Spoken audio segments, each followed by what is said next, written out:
Have we forgotten Spain just because we left it? My father had an extreme loyalty and attachment with the Khilafat.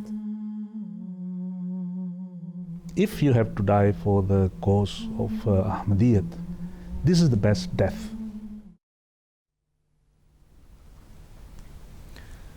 Bismillahir Rahmanir Rahim. Assalamu alaikum wa rahmatullah, and welcome to Servants of Allah. Inshallah, in today's program, we will be looking into the life of an outstanding individual, Maulana Karam Illahi Zafar Sahib, one of the first Ahmadiyya Muslim Community's missionaries to be sent to Spain. We will be discussing the great services he rendered and the sacrifices he endured for the propagation of Islam and Ahmadiyya, and thus truly became among the servants of Allah.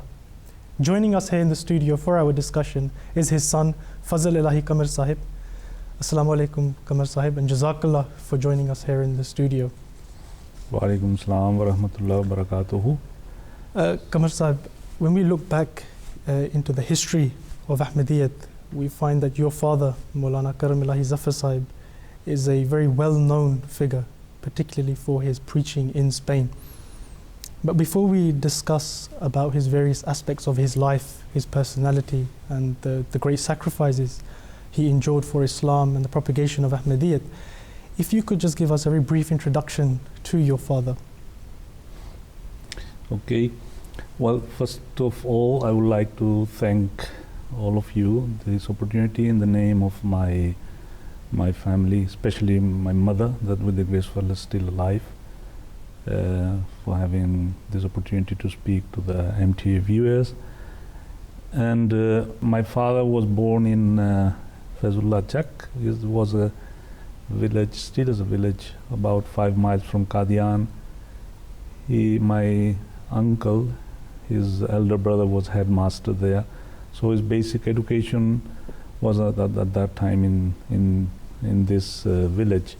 Then he did the matric in Talimul Islam school, and the way he did the waqf was, as you know, Hazrat Muslim Maud was in 1939 collecting youngsters.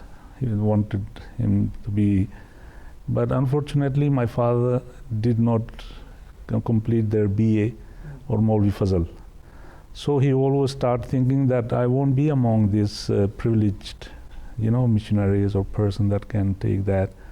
So after, there is a conversation between Hazrat Muslim Maud Raziyallahu anhu and my father that I will mention, because we'll see some. Because we also had the opportunity to interview various members of your family.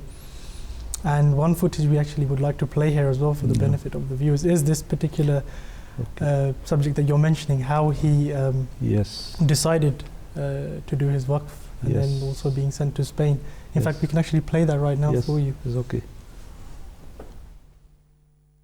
जब हजूर ने पहला group जो यहाँ आने लगा था, Europe में तबलीग के लिए हज़रत मुस्लिम मऊद रज़ी अल्लाह ताला अन्हु ने मैं पहले ग्रुप को नामज़द किया था, तो एक दिन हजूर ने, हज़रत खलीफतुल मसीह सानी ने इस ग्रुप को बुलाया ताकि उनको इंटरव्यू के लिए बुलाया ताकि उनका नामज़द करें कि किस किस मुल्क में जाना है आप लोगों ने।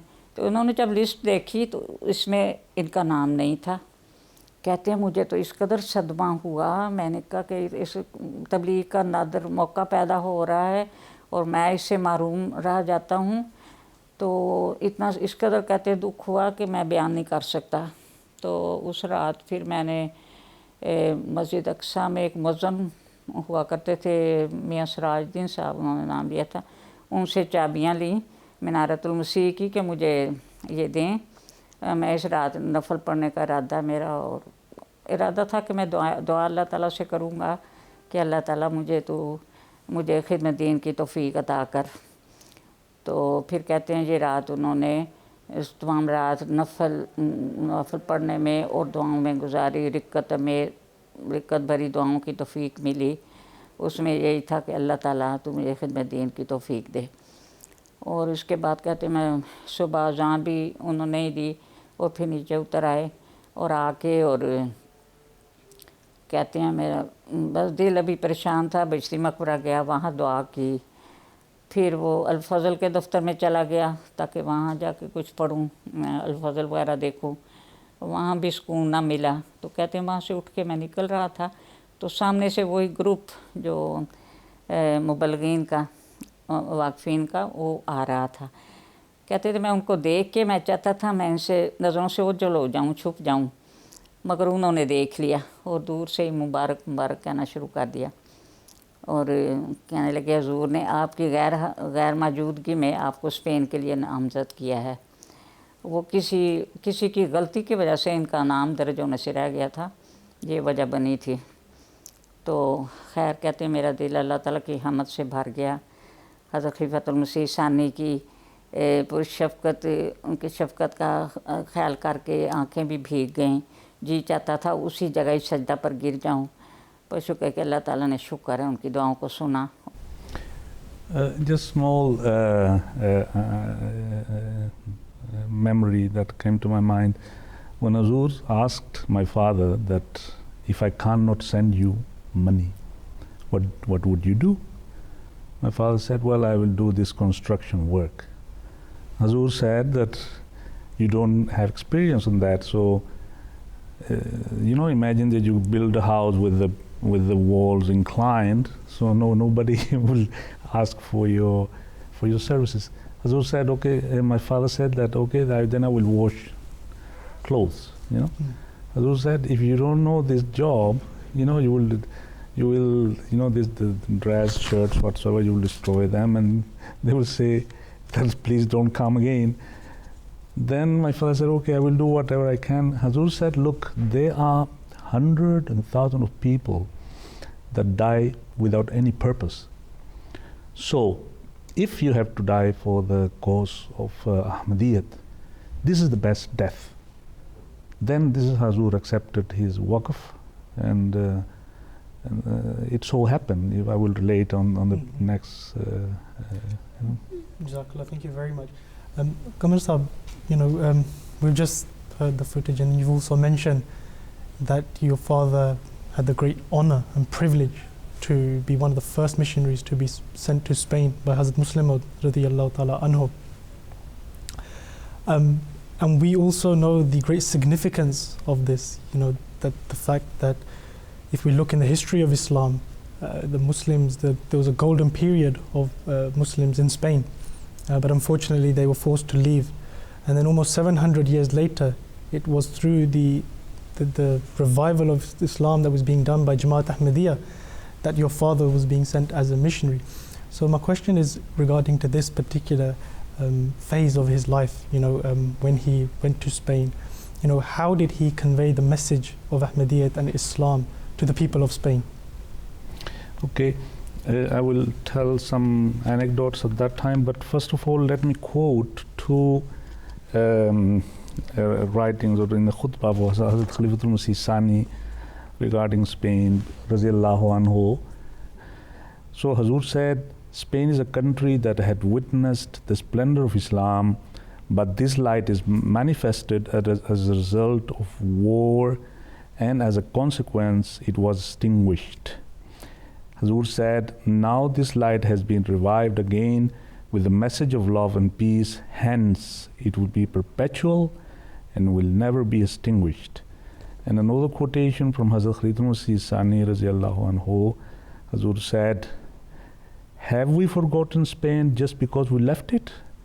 No, we have never forgotten. We will definitely come back to Spain in the place where swords were drawn. Our tongues will wage a war, and presenting the beautiful teachings of Islam, we will convert our brothers in our spiritual weapons. So just mentioning, the early times, we have to think that Spain at that time passed through a civil war.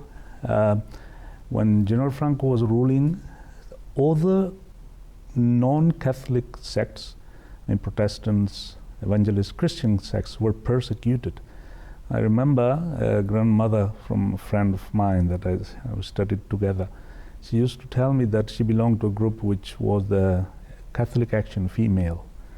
So they were instructed by the government at that time that go to those places where there are Protestants whatsoever and disturb them, promote whatever riot you can, because they weren't allowed. So the situation of my father at that time was, I mean, quite critical.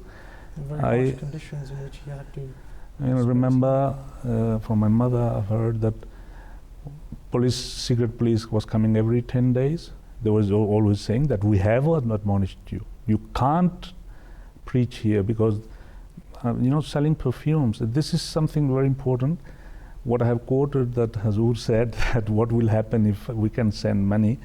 When in 1947, Hazrat Muslim Maud Anhu said that we don't have money, please come back to London. My father said, no, I have done a promise. I will maintain the mission and my family. So he did this promise until his death. So he started selling perfumes on the street, and as many people know, so the perfumes were prepared by him. It was a small box when he used to sell these perfumes. But at the same time, hiddenly he used to give some booklet, or speak hiddenly about Islam. So the same people that were listening, that he is speaking about Islam, they go to the police department, and police used to come. So one day, they were with a group of Spanish, there were also converts at that time, and all of them were sent to prison, arrested. Among them was one of the first Spanish Ahmadis. His name was Abdul Latif. He said, I am from the General Franco's party. I have rewards from him. I defend Spain. Spain is my country. I love Spain. All my interest is with Spain, but you cannot force me on the matter of faith. I am Muslim. I believe to be a Muslim. So they relieve all of them except my father, So whenever the officer police came and they said, well, I want to know who are you, I'm new in this area whatsoever. After a while he was released, and he said, well, this was I wanted to know who was you. My father said, this is the way you introduce people? I mean, you arrest them, you ban them, you put in a car and you send to prison. So this was the early stages were difficult. Can you imagine, we're born there. It was a country where, apart from Christianity, from Catholicism, was nothing allowed. So everything was censorship. All the public schools were under the church, and there was much stress on always, having the theory of Catholicism. Also Franco was considered as the let's say the preserver of this Catholic spirit, And it's interesting that you mentioned General Franco here, because we had the opportunity to speak to your sister, Yeah. and she also was, very close to your father. She, helped him in his preaching when she was a young girl, and she said that your father actually wrote to General Franco, and we have that clip that we can now show you as well. Okay. He also used to write letters to General Franco, the then head of state, and he usually always wrote him back, but he got a very positive answer for one of his letters, in which he sent this book, The Philosophy of the Teaching of Islam, and he also expressed his gratitude and gave a very positive opinion. My father kept always this letter with him. He had this letter in his pocket, actually. And many times he got in trouble because of his tabligh. So whenever he was arrested or he was questioned by the police, he showed them the letter. So the police had no arguments, and he always let him go. In the early 70s, he started a periodical publication that was called Bulletin Ahmadiyya. It means Ahmadiyya Bulletin. And I used to help him this task. He bought a manual printing machine. It was a small machine that would work manually. ink and paper. And we started publishing initially hundreds of issues that would gradually increase to a few thousand, 3,000, 4,000, 5,000. And it was basically monthly or maybe every other month. This bulletin was distributed regularly among all levels of society, including government members, politicians, distinguished people, ambassadors, clergymen, professors, just name it. I mean, all levels of society. In this regard, I remember on one occasion, the late Dr. Abdul Salam came to our house, and he brought with him the dean of the University of Madrid. The dean, when he came to our house, we have a small flat at that time and nothing special. He was kind of distant, wondering where he was. Suddenly, after some time, suddenly I heard some laughter and expression of joy. What happened is that my father introduced himself as a head of the Ahmadiyya community. And hearing that, the dean say, I thought the Ahmadiyya community was a very big and luxurious building. And I receive your periodical bulletins, and I'm aware of your beliefs and your community. Then my father opened a small cabinet that was in the living room, and he showed our old printing machine. And he said, this is our office. Well, I was also there. Regarding the letter of General Franco, and there was another letter of the Archbishop of Sevilla. My father used to have both letters here on his pocket. So he was arrested, banned again, go to prison, and he used to show these letters because textually, you know, that what General Franco said was, he sent a book about Islamic Sulki philosophy. He said, his reading has been very rewarding for me, and I thank you with all my heart. And the bishop said that I agree with you in all those values that separates man from materialism, and you know, this help to go near God. So this was the way that whenever he was in prison, he used to show this letter. So police said, okay, if you know General Franco is saying that he likes this book, why should we arrest him? And I have another anecdote that is, I think, very interesting. Once the head of police said to my father that I have decided I won't arrest you more, because every time there were complaints that this man is preaching Islam, please, he's contravening the law, he's not, I mean, he's doing whatever he wants, so it's forbidden, he can't do that. So whenever he spent some few days, I mean, I have never been a long time, he started preaching among the, you know, the people that were in the prison. So this head of the police said, I won't call you more, because if you come here too much, we'll convince all of us. So whenever there was some call from a director from a school whatsoever, he said, okay, just don't disturb this man. Then in 1965, I don't want to make it much longer, Manuel Fraga was a great politician in Spain, he was Minister of Franco. He received my father and he gave the authorization for those books. Then, you know, with the grace of Allah, it was the first time when, you know, were published in thousands, you know, thousands of Islamic Sulki philosophy. They were published, the Islamic structure, the economic structure of Islamic society, what is Ahmadiyya, the promised Messiah has come, what are our thoughts about Jesus Christ, whatsoever. So there was a period in which, you know, somehow some authorization was given, and then I remember my father used to publish, because he knew that there was some, you know, somehow they wouldn't say much, but do it at home, don't disturb us much. This was somehow, you know, a type of relation with the government. You know? Despite such harsh conditions, it was actually his passion for tabligh that led him to go out there, even in such taking a risk, but conveying the message of Ahmadiyyat and Islam. It's amazing. Also, one very interesting thing that we've heard about your father, if you perhaps could elaborate it here, was that when he would do his preaching, he often would meet high dignitaries and high levels of people of society. He would never compromise his religious values.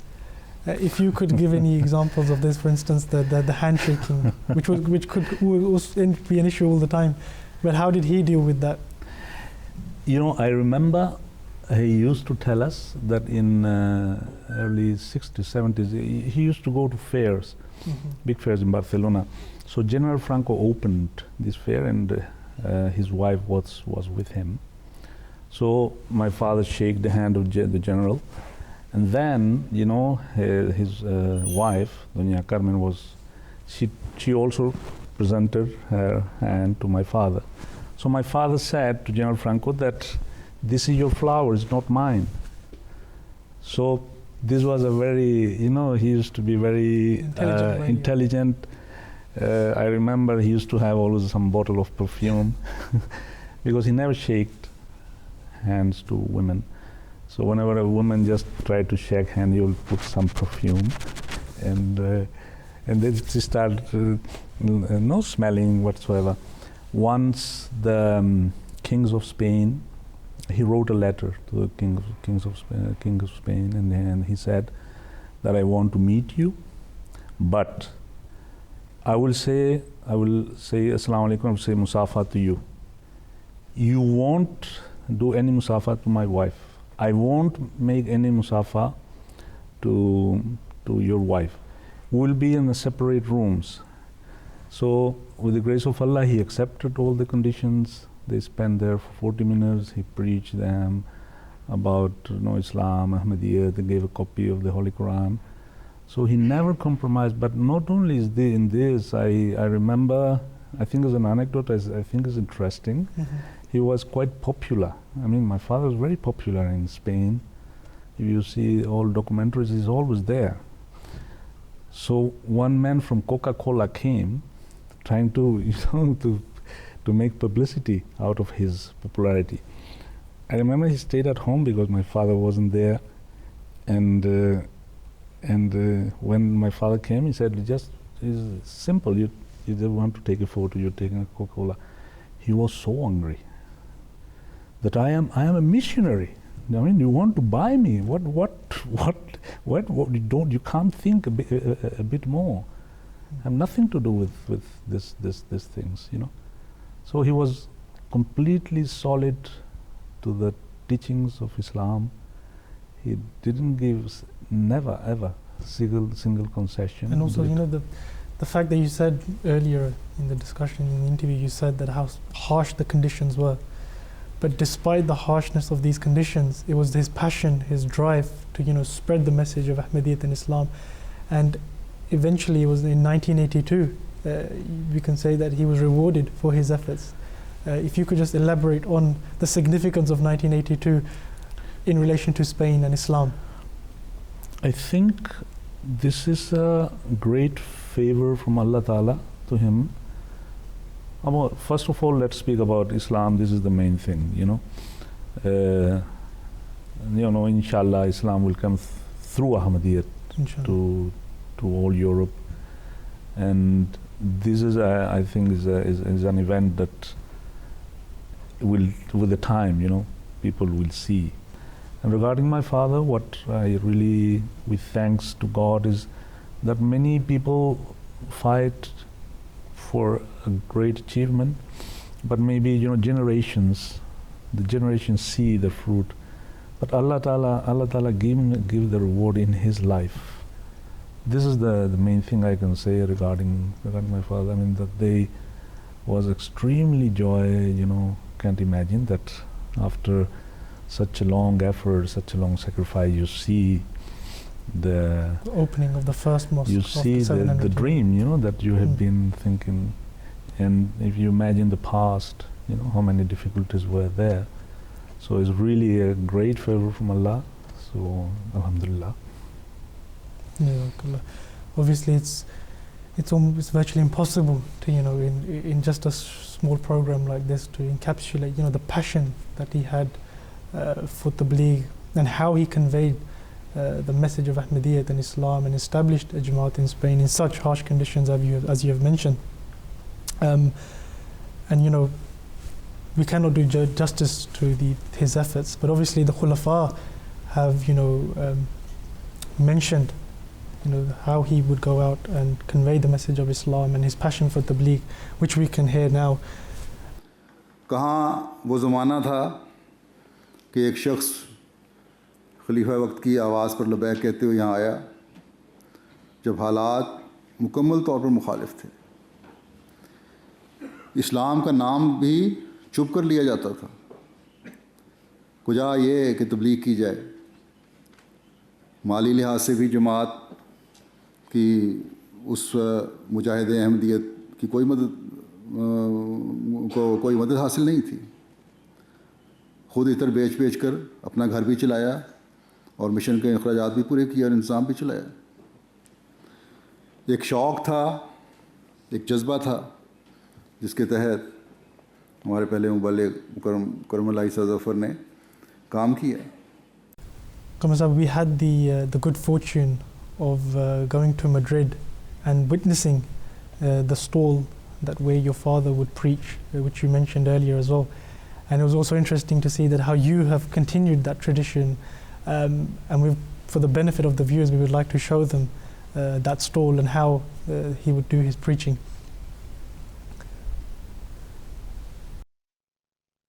Allahu Akbar,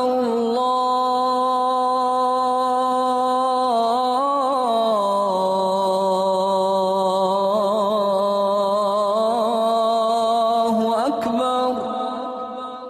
Presenting you the place where my dear father, Maulana Karam Illahi Zafar Sahib, used to sell perfumes in Sunday markets.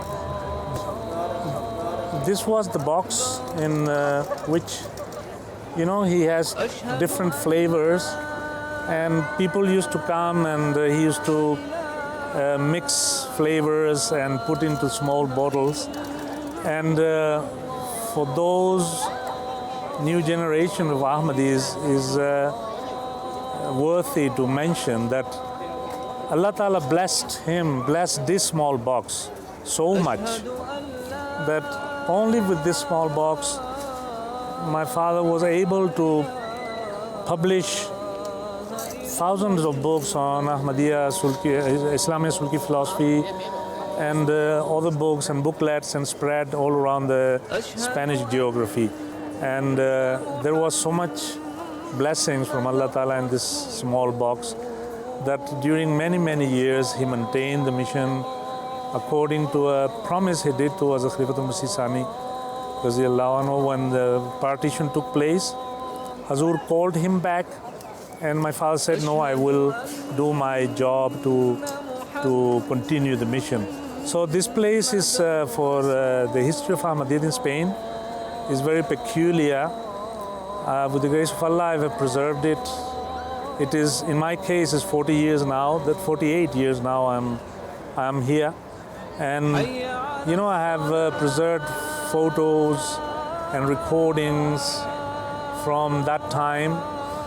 How the people of Madrid used to call him the man of the turban, because at that time there were no many people with turban, and he was very, very famous. There were no many people dressing like him. There are people now who are 70 years old.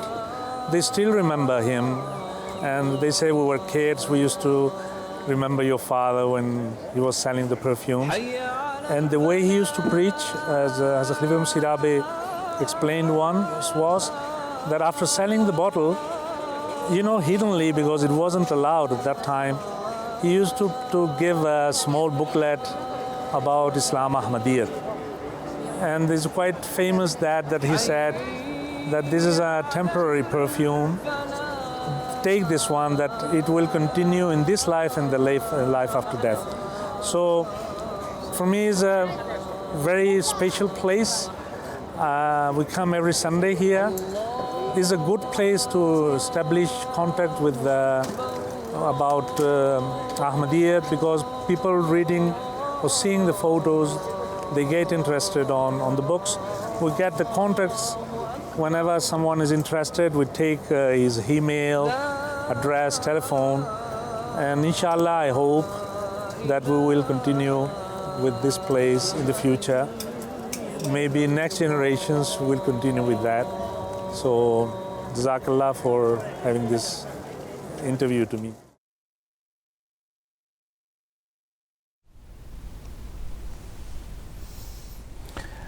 Well, this is, for me, is an historical place, and I have, with the grace of Allah Ta'ala, I have preserved it for the last 48 years. I mean, this is a long time in my case, and I have extreme love for this place. So my father started the work there. As you have seen there are some photos at that time. He was remembered as the man of the turban, So, as I mentioned previously, many generations of Spaniards and people from Madrid remember, this image, because they have this image. And also, as I have mentioned, is a very good place to make contacts among the people, because they are somehow shocked that a missionary of Ahmadiyya Muslim Community in 1947. So they come, they see the books, they try to know which are the our objectives. Also, there is a photo of Hazrat Khalifatul Masih. So many Arabs comes there. They see that, they see on MTA.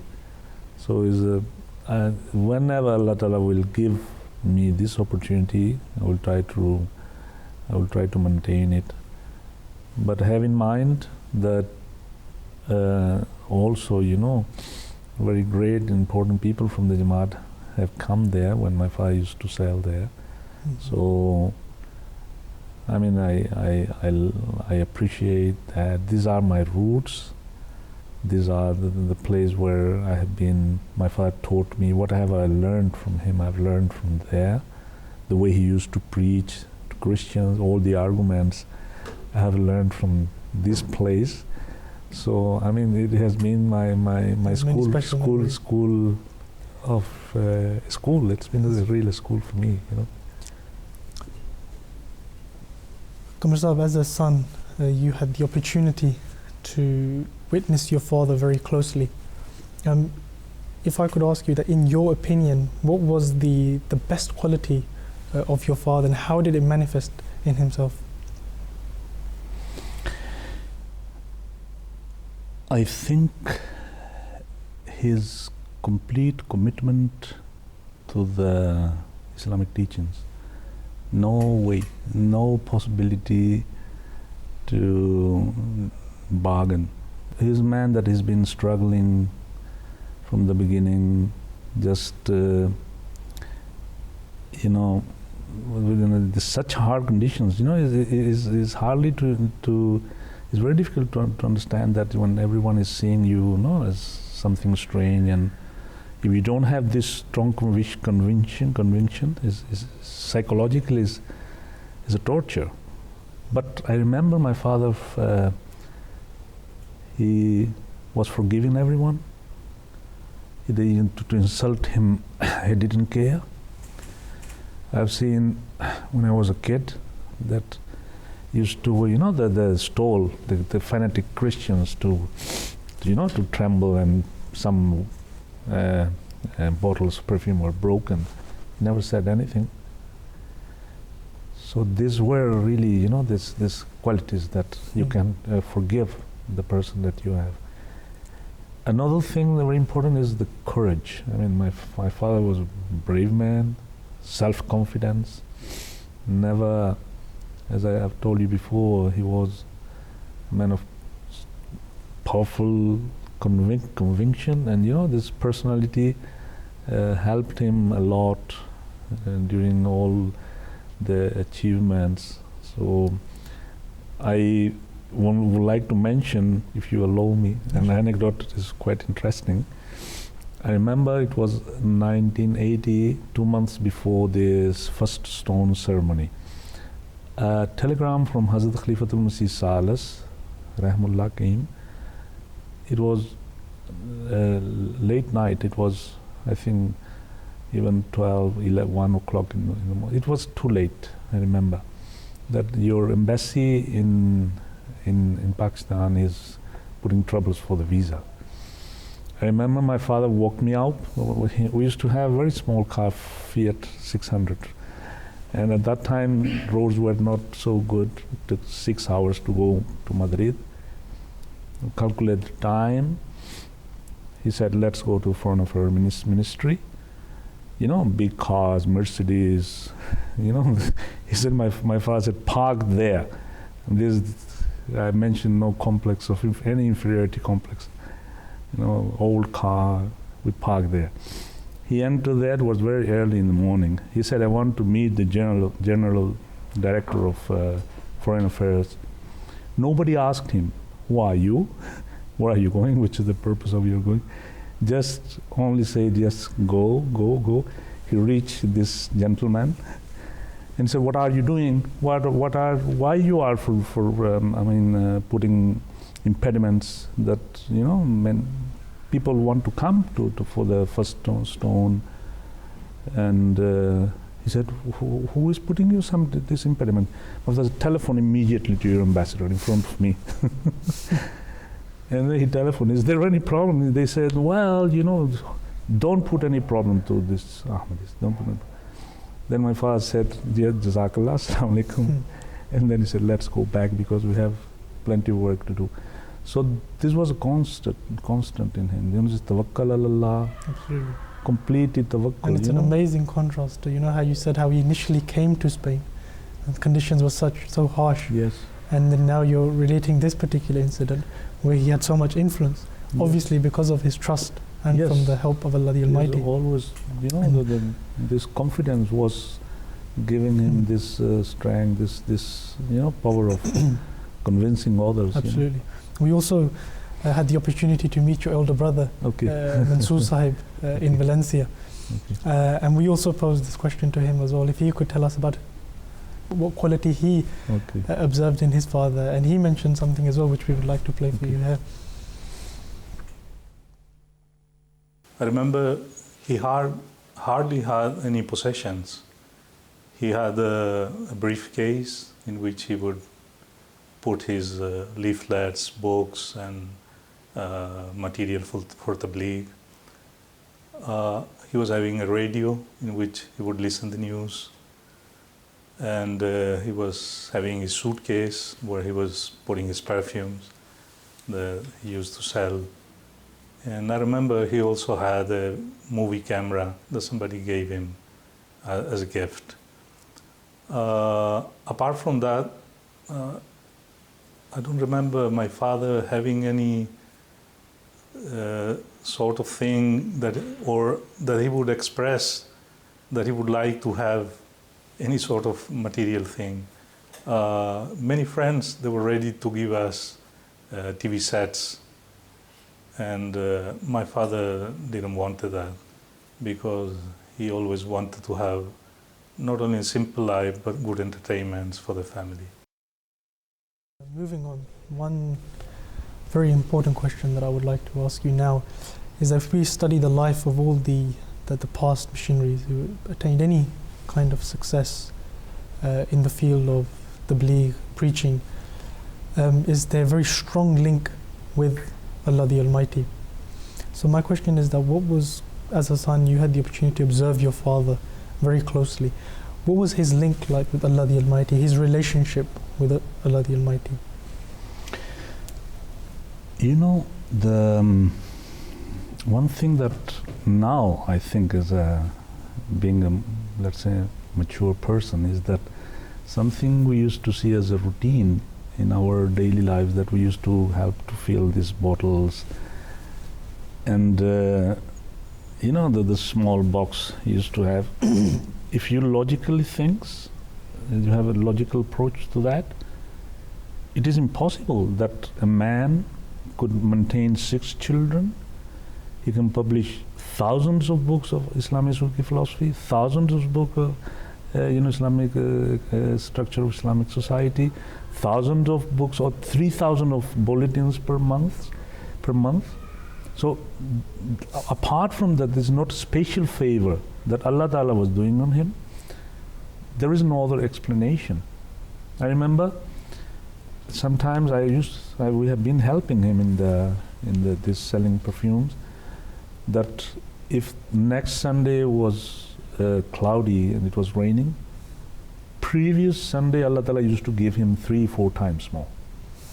So I mean, this is something that, although you have a special link with God, full confidence on Him, or you cannot create that, because we, now living in this society, we're worried, we'll lose our job, we're going to lose our jobs.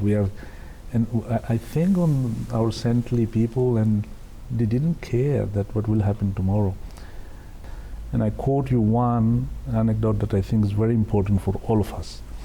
Once, the man that he used to buy the bottles, empty bottles in another factory. So the man came that please, I want to have this bill paid by today. My father said to him, come after 3 o'clock. He said, okay, I will go out for selling. Allah Ta'ala will give me the money. So my father used to tell that this day I didn't sell a single bottle, 0. He was praying that Allah, what I have promised him, that I have to pay him the bill.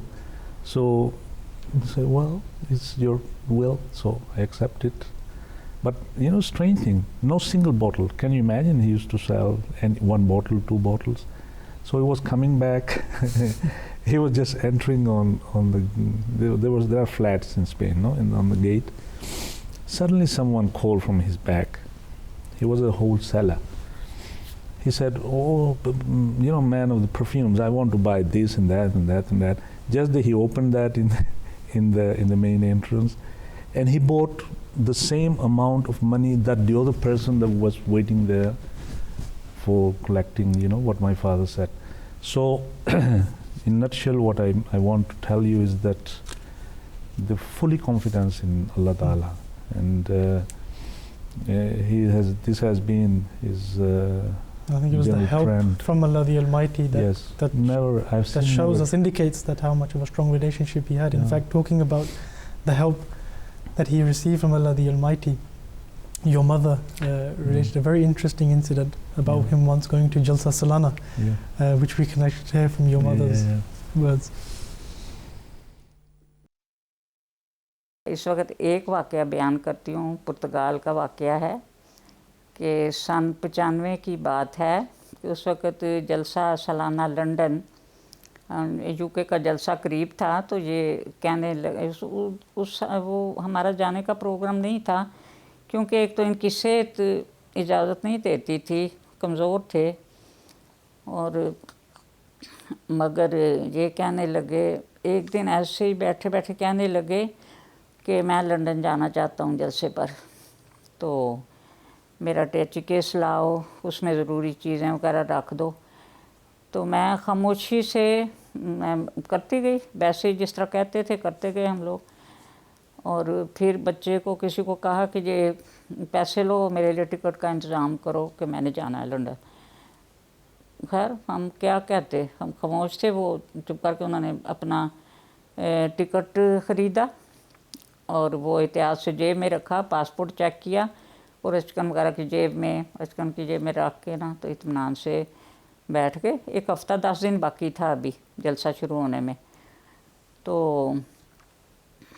मुझे तो बज़ाहिर बड़ा मुश्किल लग रहा था, कैसे ये अकेले तो नहीं जा सकते, और भी किसी को नहीं कहा कि चलो या बच्चे भी मतलब बच्चे मेडर से या मंसूर इधर सब जाते थे, किसी के साथ प्रोग्राम बन सकता था, मगर अचानक उनको ख्याल आया, इस तरह उन्होंने कर लिया। तो मैं भी खामोश रही। मैंने कहा देखें जो अल्लाह ताला को क्या मंजूर है। तो इस तरह दिन गुजरते गए। तो सुबह के वक़्त अगले दिन यानी सुबह के वक्त फ़्लाइट थी उनकी अलग सुबह। तो रात को 10:30 बजे तक वो ऐसे सोफ़े पर बैठे, ऐसे ही सर नीचे करके बैठे हुए थे। तो मुझे लग रहा था, मैंने कहा पता नहीं किस तरह जाएंगे, मुझे तो नामुमकिन ही लग रहा था। तो क्या हुआ कि 10:30 बजे का वक़्त होगा कि बाहर दरवाज़े से बाहर ऐसे लगा जैसे चंद आदमियों के ऐसा ऐसा बोलने की आवाज़ें आ रही हैं। और थोड़ी देर बाद हमारे दरवाज़े की घंटी बजी। तो उठकर खोला तो एक साहिब अंदर आए, अस्सलाम वालेकुम कहने लगे, मैं अफ्रीका से आया हूँ और मैंने सोचा कि चलो मौलवी साहब के साथ लंदन जलसे पर चलता हूँ। तो खैर वो साहिब आए। अब आए, रात उन्होंने मिशन हाउस में गुजारी। मैंने खाने वगैरह का पूछा तो कह दिया मैं खा के आया हूँ या पता नहीं क्या जवाब दिया उन्होंने। तो रात वहाँ गुजारी और अलग सुबह दोनों वो चले गए, लंदन चले गए। फिर सफ़र वो सब साथ रहे। वापसी पर वो फिर साथ थे और फिर वापसी पर घर तक दरवाजे तक छोड़ के उनको सोफ़े पर बिठा के कहने लगे अब मैं चलता हूँ और ये मैं चलता हूँ क्योंकि मेरी फ़्लाइट का वक़्त है अब। तो इस तरह ये हमें नहीं पता वो कौन थे और यानी किसी ने हमसे रब्ता नहीं किया था, किसी का फ़ोन नहीं था, किसी ने कुछ ये भी नहीं पूछा था कि कोई प्रोग्राम है भी किसी का जाने का या नहीं। ये बस अल्लाह ताला की मदद ख़ास फजल थी जो पता नहीं जो अल्लाह ताला बेहतर जानता है। Moving on, as Ahmadis we are blessed with the institution of Khilafat Ahmadiyya, and in essence the actual revival of Islam that is taking place is down purely to their prayers and their day and night struggle and efforts. And if any success is achieved by any life devotee or missionary or any Ahmadi, it's because of their attachment with Khilafat. So my question is that your father also achieved great success in Spain, in establishing Jamaat in Spain, in conveying the message of Islam and Ahmadiyyat to the people of Spain. So no doubt he had a very strong attachment and a bond with Khilafat Ahmadiyyat. And one footage we actually would like to play here as well for the benefit of the viewers is this particular subject that you're mentioning about his strong attachment with Khilafat.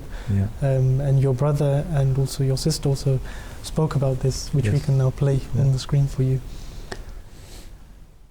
In London, I remember once when I went, when as Khalifatul Masih, Salis went there and I was with him. One day I asked my father if I could go and visit the family and visit a bit of London. And I remember my father's expression saw his, that he was a bit upset of hearing me saying that. No? He said that I would have many chances in my life to see London and I would have many chances to see the rest of the family. But while Hazur was there, I should get all the blessings and all the privileges and all the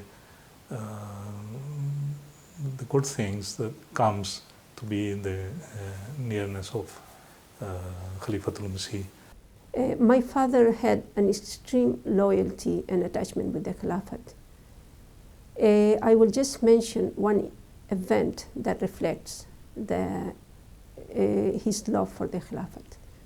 On one occasion, Hazrat Muslim Maud anhu, in one khutbah, said that Allah has given me such devotees ready to sacrifice their life at my indication that if the suicide was not forbidden in Islam and I were to dig a spear on the ground and I command 100 of them to jump onto that spear, the world would contemplate this Nazara. At that time, my father, Abbajan, told to my mother that when I was listening to the khutbah, जब मैं khutbah सुन रहा था, मेरे दिल में ये हाल था कि मैं सोच रहा था कि अगर इशारा करें, हज़रत हजूर इशारा करें, तो सबसे पहले मैं होता है जो छलांग मारता है. It means that when I was listening to the khutbah, the condition of my heart was such that I was thinking if Hazur indicate that, I would be the first one of jumping into the spear. Kamsa, we've spoken about Maulana Karam Illahi Zafar Sahib's, preaching and how he had so much interaction with people, so many different relations with various people, of all kinds of people in society, of all levels. But you as a son had the opportunity to see him very closely. You were growing up in the same home. What was he like in inculcating those moral values in your upbringing? What was he like as a father in bringing up his children? He was a man that couldn't have this. He couldn't see people wasting time. It means you need a racket, buy it. You need a football, for playing football, do sports, whatever you need. You want to learn languages, he will do some sacrifice to pay, because our life was humble, although with the grace of Allah we never have any need. But learning languages, doing sport, learn typing, whatever was useful, there was full authorization. But it was forbidden at home seeing TV. No TV was bought at in early ages. Neither when we were became teenagers, and I thank him a lot for this. No comics were allowed because my father said this is wasting time. Don't waste time. Time is sona, is gold. Chess were not allowed. So he wanted us to be profitable man, useful person. You mentioned that by the grace of Allah Almighty, your mother is still alive. Yes. So, she was part of the, your upbringing and inculcating those values within you. So we also spoke to her, and also your sister mentioned something as well about this particular question, so we can hear it. Okay. I remember that he always used to say that the objective why we were in Spain, he said that we were sent by Hazrat Khalifatul Masih Sani, just to preach Islam here. And we were the only family who live here, so we need to be an example of high morals for everyone. He also recommended us to do a lot of zikr ilahi and to recite the kalima many times, because as Spain was a Catholic country, he always told us that we were the only family here who could this zikr on the streets or wherever we went. Qamar Sahib, we're fast approaching the end of the program, and as always it's impossible to encapsulate the life of an individual like your father. But if I would just like to ask you here is that if you could just relate some of your fond memories, of your father. Once he met the prince, this is another interesting anecdote.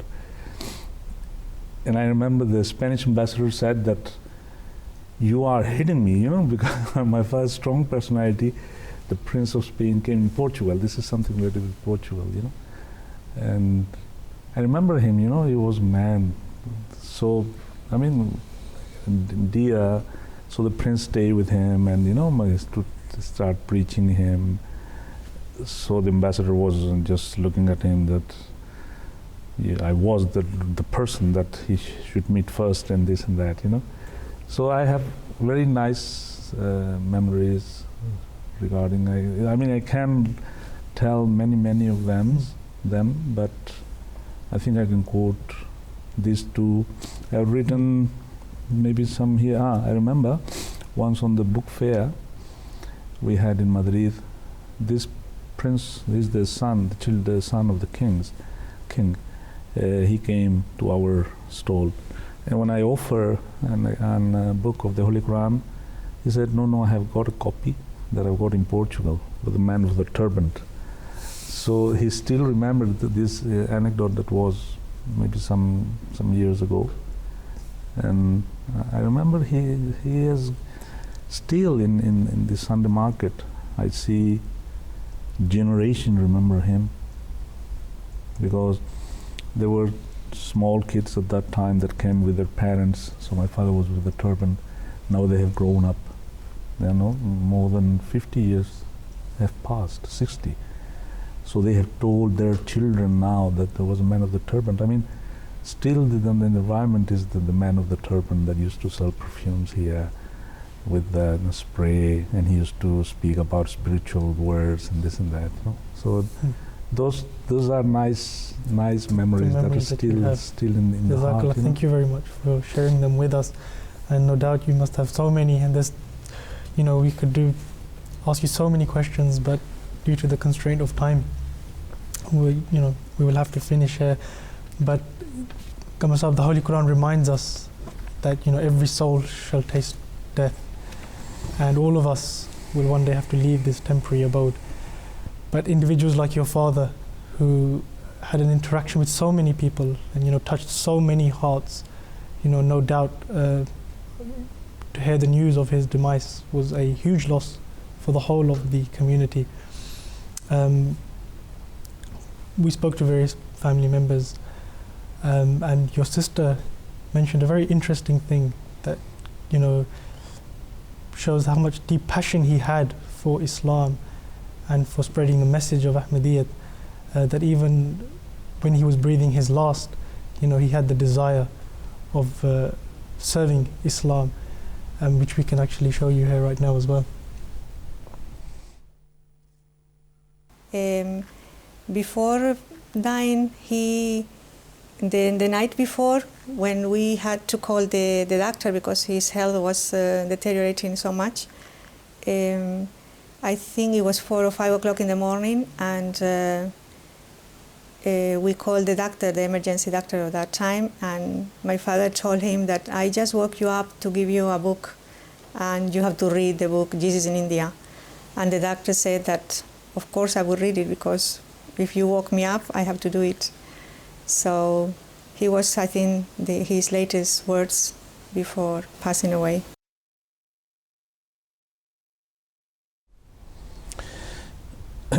Well, I remember these sad days. I would like to tell that Mukarram Abdullah Shah Sahib, that was missionary there, Mirza Nasran Sahib, came to Granada. He actually died in Granada, and they did the ghusl. So there was after that the funeral procession that went to Pedro Abad. All the Jamaat went there, and it was very, let's say, the missing of someone that I remember that members of the Jamaat said that don't think you are the only son, or you are the son of Maulana Sahib, because we were also their children. So consider that Maulvi Sahib was our father also. So I remember the deputy mayor came to the burial. I remember the regional press from Cordoba, El Diario de Cordoba, published a page on the demise of my father, and there were calls all around the world for many days, just giving the condolence about this sad news. And he was buried there in Pedro Abad. Somehow his desire was to be buried in Spain, because he loved Spain, and I think someone proposed that why we don't bring the to Behishti Maqbara Rabwa. But I think he always said, no, that I want to be buried here. It's a very simple tomb. It's very near the Basharat Mosque. And well, this is how things happen. What my sister mentioned is true. I mean, he just on the last breath, he was saying that if you don't, he told me, I tell you, because I am his son, the night before, he was much worried. Who will take care about the Spanish Ahmadis? And he said to me, please do the promise that you will translate the khutbas. And I said, yes. And you know, with the grace of Allah, I'm doing that from the last, it is now 15 years. So, I mean, there is a commitment. He was much worried always by the voice of the Khulafa should come to the ears of the Spanish Ahmadis, you know. And he also gave, you know, different advices to all the kids. But basically, his main thing was that please continue, do bets, why you have not brought here books. And this is the way he passed away. So like your sister mentioned, you know, she was there at the time. You also were there at that time as well. If I could ask you about your own personal thoughts of that time of being there and hearing the news of his demise, and you know what the feeling was like in the home and the atmosphere then. You know, you know, his sense of become an orphan, because as I've told you, you know, his confidence of Allah Ta'ala was so much that being with him, you don't feel, I mean, that you will have this, you know, the future. Now, what about the job, whatsoever? That would we think. I mean, one reflection I think we should all of us must do is that if those people that have been example for us, they putting the trust in Allah Ta'ala, they have shown with their lives that Allah Ta'ala has helped them, you know. So I think we should follow their example. So what we are missing, we are missing what I missed, you know, the man that has powerful voice, convincing people coming, you know, and listening to him, going to villages, preaching. I remember when he was an old man, he used to have a chair with a loudspeaker and put, you know, people used to come, and there was some translation of Hazrat Masih Maud Islam's Malfuzat. He was distributing everywhere. So, you know, he really was, he really felt in his love, in his heart, this love for Islam, for Ahmadiyya, and he was a living example of that. Absolutely. And I think, you know, as I've continuously said throughout the program, that an hour's program, you know, by no way does justice to the life of an individual like your father. But the words of the Khalifa, you know, they convey that and portray, you know, that you know, the image of your father and his works and his efforts, and you know, the great stature that he had. And we can play a clip for you now, in which Khalifa Masih Rabi speaks about your father and his efforts in regard to spreading the message of Islam. तबलीग आखिरी दमों तक करने का ऐसा जुनून था कि वफ़ात से चंद minute पहले चोटी का डॉक्टर उनको देखने आया है कि क्या हालत है, और उसी हालत में मुंह में ऑक्सीजन लगी हुई है, या हटाकर या कुछ ज़ोर लगाकर अपनी बीवी को कहा फ़ौरन जो है इस्लामी उसूल की फ़िलासफ़ी वो इस सर्जन को दे दो। उनकी बेगम से जब मैंने ताजियत का फ़ोन किया, उन्होंने कहा कि वो सर्जन मुझे कहते हैं क्या शख्स है, ज़िंदगी आखिरी दमों तक जा पहुंची है, जान लबों पर आ गई है, और मैं इसकी तबीयत पूछने आ रहा हूँ, ये मुझे कहता है फलां किताब पढ़ो। और हर एक से यही हाल था, सारे इर्द गिर्द के मरीज़ उस वक्त उनकी तबलीग का निशाना बने हुए थे। Jazakallah Karam Sahib. Thank you very much for taking your time out and joining us here in the studio and sharing with us some of your precious memories and shedding some light on an inspiring personality like your father, Maulana Karam Illahi Zafar Sahib. Once again, Jazakallah, and thank you very much. Join us in the next program of Servants of Allah, when we will be discussing the life of another inspiring personality of the Ahmadiyya Muslim community. Until then, Assalamu alaikum wa rahmatullahi wa barakatuh.